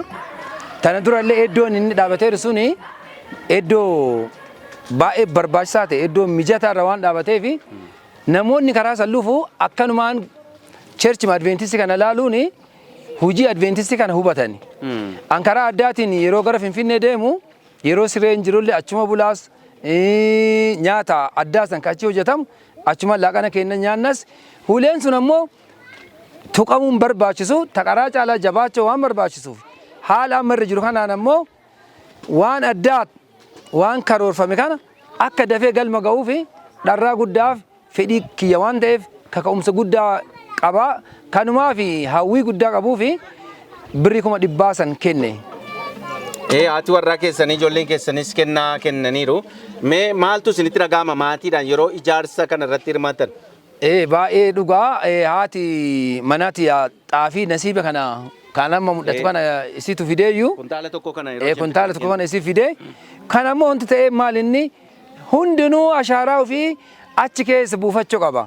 Guddaa ta'e xiqqaa ta'e manni kun mana kenna. Wanti Adiveentistiin uummata addunyaatiin illee amantaa biraatiin illee adda isa godhu ijaaramni Adiveentistii addunyaa guutuu irratti tokko jechuudha. Fakkeenya barnoota sanbataa adda yoo nu asii barannu addunyaa guutuu kanuma baratanii. Kanaafuu manni kun mana kenna waan ta'eef ashaaraa tokko nullee buufachuu qabna. Namni kaminnuu ashaaraan kiyya achi keessa jira isa jedhu sani ashaaraa keenya achi keessa arguuf hojii waaqarra hirmaachuun barbaachisaa waan ta'e waan amanneef ashaaraa keenya kaanneerra. Daa'imman xixiqqoon ta'e hundumtuu akka irratti hirmaatanii fi kaka'umsa kennine hundinuu deebisaniira ashaaraan keenya achirraa arrafuu barbaanna. Egaa akka waldaa Adiveentistii guyyaa torbaffaa Doolee Laangaanootti miseensi keessan akkasuma akka waldaatti kaka'umsa guddaa gochuudhaan isaan kan lukkuu kan fidan jiru, re'ee kan fidan jiru, hoolaatallee kan fidan jiru, kormallee kan fidan jiru, akkasuma ija midhaan isaaniirraa xaafii qamadiillee kan fidan jiru. Kaan immoo kennaa kiisa isaanii keessaa baasanii qarshii 100,000 50,000 isaan kaan 30 daa'imni birrii 30 irraa kaanii kennan jiru 20 kan kennan jiru. Mee dhimma kana ilaalsanii wal qabsiiftanii waldaa keessanii wal qabsiiftanii gammachuu maalii isinit dhaga'ama akkasumallee waliigala dhaamsa akkamiiti kan isin qabdan? Waliigalatti namoonni amma qarshii 30 qarshii 40 qarshii 10 hundinuu haga qarshii 150 amma yeroo jalqabaatiif jecha kun itti fufaa waggaa ta'ee ji'a ta'ee itti fufa kun ammoo kaka'umsi miseensi keenya akkanatti ka'uu danda'eeni yaada gubbaarraa diriirfama gubbaarraa dhufe sanii dhugatti fudhatanii dhugatti amananii keessa isaaniititti hojiin waaqaa kun galma ga'uu qaba. Itti aanseellee ammoo gamoon guddaan tokko ka Adiveentistii ibsu magaalaa Finfinnee keessattuu hulee sanitti ta'uun isaa eenyummaa keenyallee nu ibsa. Yookaan ammoo Adiveentistiin ifa gaararraa ta'uu akka dandeettutti akkasitti hubanna jechuudha. Gamoon sun ijaaramuun ifa gaararraa wangeela babal'innaaf ifa gaararraa ta'uu danda'a ka jedhu hubataniiran jechuudha. Kanaaf wanti biraa kaadhaamuu barbaadu kun adda yeroo jalqabaatiif akkana goone. Namoonni addas harka raafe torbaan dhufus nutis irra deebinee ammoo hin kenninaa jechuudha. Haga jalqabarraa haga guyyaa eebbaa isaa san hin xumurra. Karaa biraatiin koree ijaarsa kanaaf filatameerani akka fiildii kennaa kana jechuudha. Kanaaf akka cheerchi kennaa kanatti mitillee cheerchota naannoo jiru hundaa irraa hirmaachifnee haga xumuraa itti deemuuf karoora kennas hin dandeenyas kanaa olis akkuma qara paasteriin jedhani kun waan diqqoo kanaa ol ijaaruu hin dandeenya kan jedhu amanna. Waaqayyo guddaa isin haa eebbisu. Mee dhaamsa namoota hundumaaf kan qabda yoo qabaattanii daqiiqaa tokko isinii kenna. Dhaamsi namoota hundaafuu dhaamu ashaara akkuma Naahimiyaan ennaa ijaaraa ture as keessatti nu hin hojjenna. Waaqni samaayii ammoo nu walitti qaba. Garuu nu gargaara. Waaqni samaayii nu gargaara. Isin ammoo Itoophiyaaf Saambeleet fa'aa iddoon hin argattan asii jedhe san qooda keessan qabdan jedhe akka akkas hin taane gamoon kun karaa kamiinuu hin dhuma waaqatu hojjetaara waan ta'eef qooda akka keessa argannu ashaaraan keenya akka keessa mul'atu hundumti keenya irraa hirmaannee gaafa eebbaa ammoo waaqa keenya akka galateeffannu kan isinii dhaama hundaayyuu jechuudha. Fayyaa ta'aa yaada nuu laattaniif waaqayyo isin haa eebbisu. Guddaa galatoomaa Obbo Daani'el. Eebbifama.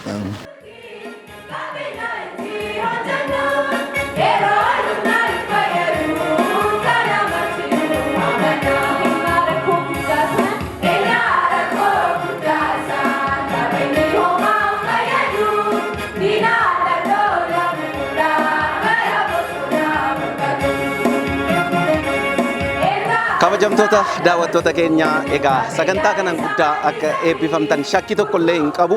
Ulaa kanatti immoo naannoo Laangaanootti sagantaan kun kan gaggeeffamaatti ture. Dhimma ijaarsa guddicha gamoo abbaa darbii 15 magaalaa Finfinnee keessatti ijaaramaa jiru keessatti miseensi waldaa Adiveentistii guyyaa 7ffaa fiildii kibba Baha Itiyoophiyaa naannoo zoonii Doolee Laangaanootti argamu. Guyyaa kana ulaa kanatti miseensa isaanii afeeruudhaan dhimma kana irratti marii gochaati kan isaan turanii keessaayyuu namoonni bifa garaagaraatiin waan qaban hundumaa qabataniiti wal ga'anii hoo jedhanii ulaa kana dhufanii kan isin ilaalaatti turtanii kan amma sagantaa kana irratti daawwachaatti turtanii. Egaa akkuma isin argitanii baay'oonni daa'imni xixiqqoon birrii 200 500 akkasumallee 400 600 kennaati kan isaan turanii. Ijoolleen waggaa 3 waggaa 6 waggaa 7 waggaa 8 kan kennaati ture. Baay'ee nama maalalchiisaa nama inaaffisaa jechuudha. Isaan kaan immoo lukkuu qabaniiti kan qaban mana qabanii kan isaan kennanii jiranii. Naannoo kanatti ongeen bal'ateeti kan jiru. Minaanni sonaan guddaa hin tolle. Haa ta'u malee garuu waan qaban hundumaa mana keessaa qabaniiti kan isaan ulaa kanatti dhiyeessaa turanii. Isaan kaan immoo re'ee qabaniiti ulaa kanatti kan dhiyeessaa turan. Akkuma isin argitanii mana qulqullummaa keessattis akkasumatti qarshii qaban hundumaa dhangalaasaati kan isaan turanii. Obbo Abrahaam kan jedhaman immoo sangaa guddaadha qabanii kan isaan dhiyeessan maatii maan ulaa kanatti kan isaan investi godhaa turan walda qulqullummaa naannoo kanaallee kan ijaaree maatii sana kan bu'uureessalleedha. Akkasuma ijaarsa gamoo kanaa amma dhumaatti biraa hin hafnu. Itti fuufnaa jalqabneerra waaqni waaqaa nu xumursiisa. Nuti garuu ijoolleen isaa kaanee hin dhaabanna. Nuyi ijoollee kootiin mana kootiin duukaan jira jedhaniiti dhaamsa kan isaan dhaamaa turani waan nagaraa nama nyaatudha. Egaa waaqayyo guddaa isaan eebbisu jechuun jaalladhaan illee gamoo kootiin. Egaa Hope Channel Itiyoophiyaan illee naannoo fundraising yookaan immoo dhimmi buusii ijaarsa gamoo kana gamoo tajaajila waliigalaa kennu kana argameeti waraabee kan inni isiniif dhiyeessaatti ture. Isinillee guddaa akka itti eebbifamtan abdii guddaa qabna.